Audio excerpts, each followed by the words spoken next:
اسرائیل اپنی اوقات میں رہے. تم کون ہوتے ہو؟ تمہاری حیثیت اور تمہاری اوقات کیا ہے؟ تمہیں تو شرم سے ڈوب مر جانا چاہیے اسرائیل کو کہ who the hell are you کہ تم آ کے جناب پاکستان کے حوالے سے بات کرو کہ وہاں کے انسانی حقوق ڈسٹرب ہو رہے ہیں اور جناب ہم اس کے اوپر جناب یہ نظر رکھے ہوئے ہیں اور ہم یہ کر رہے ہیں، ہم وہ کر رہے ہیں. تمہاری ٹکے آنے کی جناب انسانیت کے حوالے سے، انسانی حقوق کے حوالے سے، تمہاری اور آزادی اظہار رائے کے حوالے سے تمہاری ویلیو اور تمہاری حیثیت نہیں ہے اور تم پاکستان کے اوپر کرٹیسائز کرتے ہو. اسرائیل کی طرف سے جس انداز سے پی ٹی آئی کے چیئرمین اور پی ٹی آئی کی تحریک کو سپورٹ کیا گیا، اس کے بعد بلی تھیلے سے باہر آ گئی. اور سب سے بڑا افسوس مجھے کیا ہوا، میں ایکسپیکٹ کر رہا تھا کہ پولیٹیکلی پی ٹی آئی کے جو سرکاری آفیشیل پیجز ہیں وہ اس سے تھوڑا سا کنی کترائیں گے اور کہیں گے کہ یار ہمارا اس سے کوئی آفیشیل تعلق نہیں.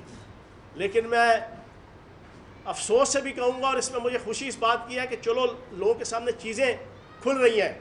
انہوں نے اوپنلی اپنے پیجز کے اوپر ٹویٹر پہ اور فیس بک پہ اسرائیل کی حمایت کو کوٹ کر کے جناب انہوں نے پوسٹ چڑھائی ہوئی ہے کہ دیکھیں اسرائیل نے کس طریقے سے انسانی حقوق کونسل کے اندر پی ٹی آئی چیئرمین اور پی ٹی آئی کی تحریک کو جناب سپورٹ کیا ہے. یہ بتا رہی ہے یہ چیز کہ پاکستان کے اندر کیا ظلم اور کیا جبر ہو رہے ہیں اور کیا جناب استبداد ہو رہا ہے. ادھر سے آپ اندازہ لگا سکتے ہیں کہ ان کا آپس کا گٹھ جوڑ. میں پوچھوں گا بیلجیم اور جناب فرانس، جرمنی، برطانیہ، امریکہ کی حکومتوں سے بڑی عزت احترام سے آپ اجازت دیں گے کہ آپ اپنی پارلیمنٹ کے اوپر، اپنے فوجی ہیڈ کوارٹر کے اوپر اپنے شہریوں کو حملہ کرنے کی، توڑ پھوڑ کرنے کی، اپنے شہداء کی عزت کو تار تار کرنے کی اجازت دیں گے جن کی آڈیو، ویڈیو اور ایک ایک چیز پروف موجود ہو؟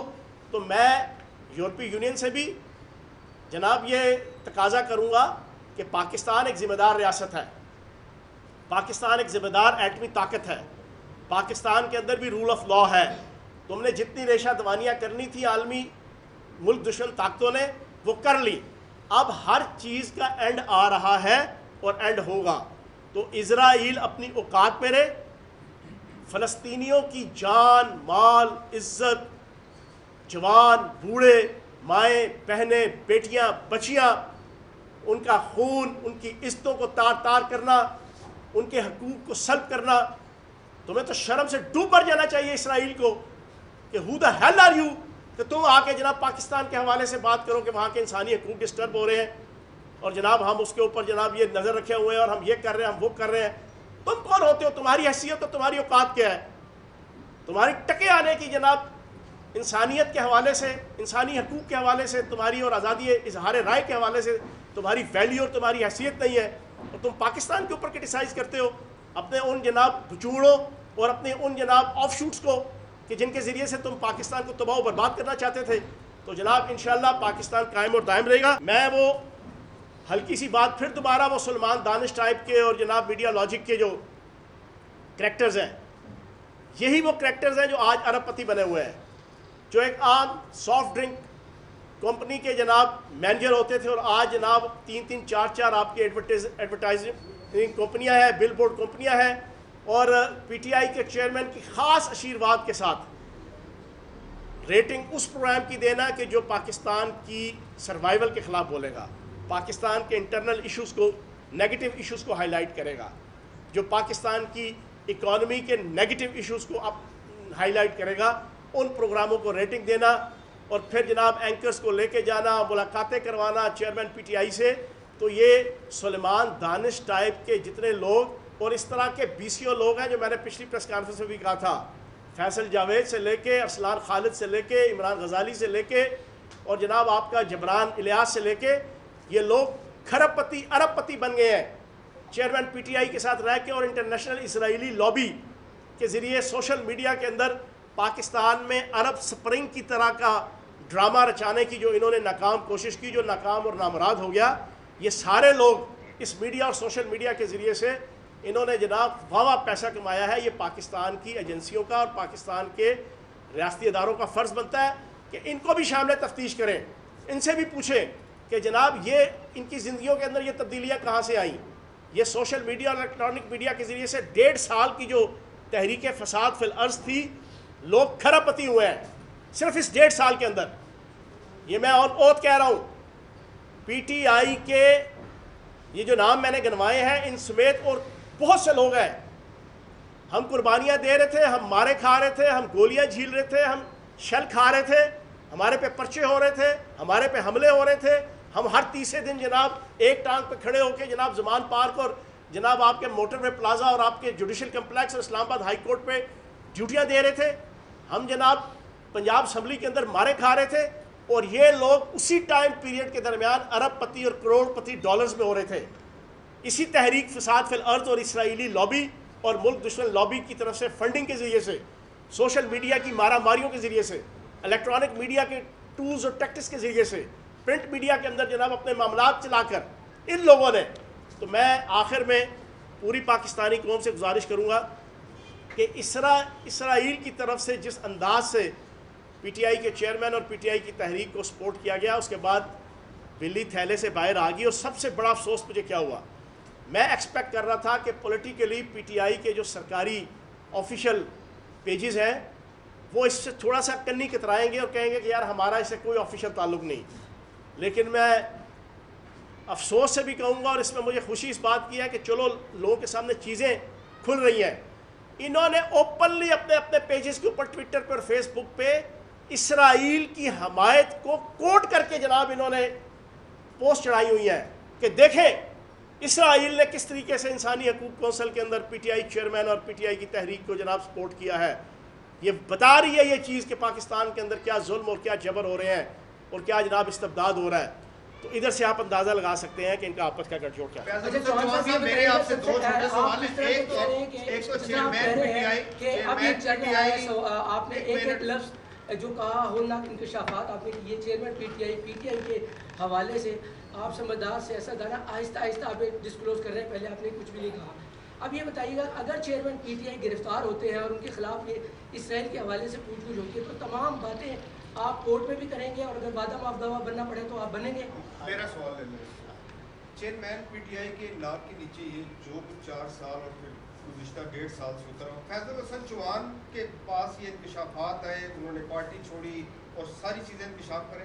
فیضل حسن چوہان کیا کبھی خوفزدہ ہوئے کہ اتنا کچھ ہوتا رہا اور انہیں نہیں پتہ لگا؟ دوسرا, استحکام پاکستان پارٹی آگے الیکشن میں جا رہی ہے, آپ کس کے مد مقابل الیکشن لڑیں گے؟ آپ پی ڈی ایم کے خلاف ہیں, چیئرمین کے خلاف ہیں, کس کے خلاف ہوں گے؟ وہ جو فیضل حسن چوہان پی ٹی آئی کے ساتھ رہا وہ اب کیا سوچ رہا ہے؟ اچھا, جو سوال آپ نے پوچھا, کیا سوال پوچھا آپ نے؟ سر میں نے یہ پوچھا کہ آپ نے آہستہ آہستہ سنیں ایک بات تو ذہن میں رکھ لیں, سنیں یہ میری چوتھی پریس کانفرنس ہے پی ٹی آئی چھوڑنے کے بعد, چوتھی پریس کانفرنس. میں نے ہر پریس کانفرنس میں کہا اور کوئی 60-70 ٹاک شوز کر چکا ہوں, سب میں کہتا ہوں مجھے چیئرمین پی ٹی آئی کی ذاتی زندگی سے کوئی غرض نہیں. جانتا وہ کچھ ہوں جو ریحام خان بھی نہیں جانتی تھی, یہ بھی سن لیں, لیکن مجھے کوئی غرض نہیں. آئی ڈیم کیئر, ساری دنیا کو پتہ ہے.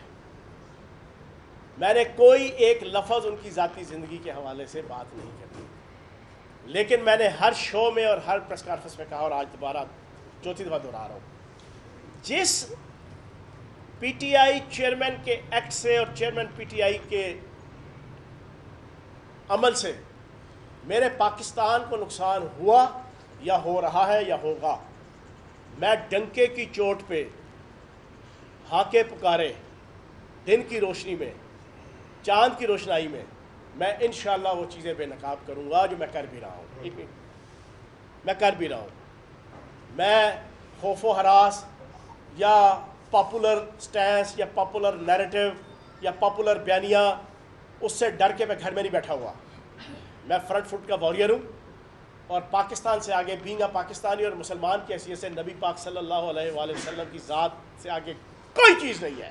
بھاڑ میں جائے ہر چیز, سیاست, میں کہتا ہوں پارٹیاں, ہر چیز, بینگا پاکستانی پاکستان اور بینگا مسلم نبی پاک صلی اللہ علیہ وآلہ وسلم کی ناموس رسالت اور ان کی ختم نبوت, ناموس رسالت اور ختم نبوت, اس کے اوپر کوئی کمپرومائز نہیں.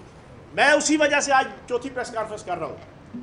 اسرائیلی لابی یہ سارا کچھ کر رہی ہے, پڑھے لکھے لوگوں کو بھی اگر سمجھنا ہے, چلو ایک عام لے مین کی آنکھوں پہ پٹی چڑھی ہے تو چلو اس کا کوئی قصور ہو سکتا ہے, لیکن پڑھی لکھی عوام کو سمجھ آ رہا ہے. پچھلی 4 جو انہوں نے خطاب کیے چیئرمین پی ٹی آئی نے, ٹوٹل 16,000-17,000 لوگ ان کے خطاب یوٹیوب کے اوپر ڈائریکٹ سن رہے ہیں, جہاں پہ لاکھوں لوگ سنا کرتے تھے.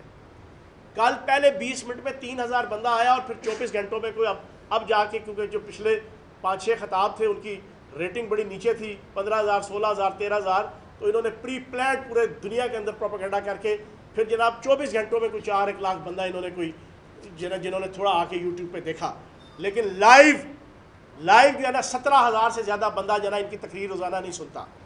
لوگ تنگ آ گئے ہیں. کس بات سے تنگ ہے؟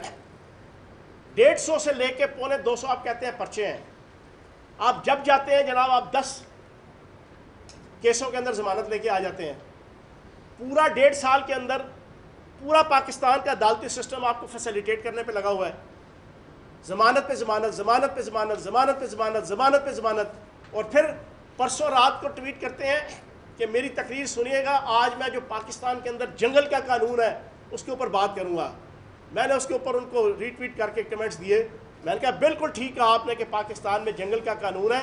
ایک شخص ہے، پورا پاکستان کا عدالتی سسٹم سیشن سے لے کے ہائی کورٹ سے لے کے سپریم کورٹ اس کو فیسیلیٹیٹ کرنے پہ لگا ہوا ہے. وہ جب جاتا ہے 10 کیسوں کی ضمانت لے کے آ جاتا ہے. نہ کوئی اس کو ہاتھ لگا سکتا ہے، نہ کوئی اس کو گرفتار کر سکتا ہے. اور جو پچھلے 1.5 سال سے ٹیکنیکل ایشوز کے اوپر جناب اپنے آپ کو بچانے پہ لگا ہوا ہے، کسی کیس پہ وہ میرٹ پہ آنے کو تیار نہیں ہے کہ میرٹ کے اوپر پروسیکیوشن سٹارٹ ہو. ٹیکنیکل ایشوز کے اوپر وہ چور بازار سے اور چوری کے رستوں سے وہ نکل رہا ہے. واقعی یہ جنگل کا قانون ہے. تو جناب بات یہ ہے کہ جن چیزوں سے تو نقصان ہوگا پاکستان کو، اس پہ جناب ہر جگہ بولیں گے، ہر جگہ. مولوی فضل الرحمان کے مدرسوں کے حوالے سے جو بات کی، یہ پاکستان کو شام بنانے کی ایک سازش تھی، یمن بنانے کی سازش تھی، لبنان بنانے کی سازش تھی. ٹھیک ہے جی. لیکن 9 مئی کے واقعات کے بعد اس انداز سے کرش کیا پاکستان کی فوج اسٹیبلشمنٹ نے کہ اب وہ یہ نہیں کر سکیں گے. 2 چیزیں جو کہی بابر بھائی نے، استحکام پاکستان پارٹی وہ گھٹیا سیاست نہیں کرے گی، وہ نفرت اور منافرت کے اوپر مبنی سیاست نہیں کرے گی کہ اگر مخالف پارٹی اچھا کام کرے تو تب بھی اس کو برا کہنا ہے. یہ پی ٹی آئی کا سٹائل تھا جس پہ ہمیں بھی مجبور کیا جاتا تھا. اگر شہباز شریف نے، اگر اسحاق ڈار صاحب نے، اگر انہوں نے کوئی سٹرگل کر کے ایک ٹیمپریری پاکستان کو بچا لیا ڈیفالٹ ہونے سے، اور پاکستان کی عوام کے اوپر سری لنکا کی سٹائل کا جناب ایک عذاب نازل نہیں ہونے دیا، تو اس کو تعریف کرنی چاہیے کہ انہوں نے محنت کی. آرمی چیف نے پچھلے 1.5 سال میں، خصوصاً پچھلے جناب نومبر سے لے کے اب تک، جس انداز سے پوری دنیا کے ممالک کو اور دوست ممالک کو شٹل ڈپلومیسی کے ذریعے سے راضی کیا کہ پاکستان کو اس کرائسس سے نکالے اور پھر وہ نکالنے کے لیے فرنٹ فٹ پہ آئے، یہ قابل سب تحسین ہے. یہ بتائیے گا کہ آپ نے اپنی پریس کانفرنس میں ذکر کیا کہ اسرائیل کو تسلیم کرنے کی تجویز چیئرمین پی ٹی آئی نے رکھی. کیا یہ تجویز کابینہ میں رکھی گئی یا کسی اور نہیں؟ اسمبلی کے فلور پہ رکھی گئی تھی. آسما عدید جو ہے نا ایم این اے ہے، آپ کو یاد ہوگا، میں کوئی نئی چیز نہیں بتا رہا.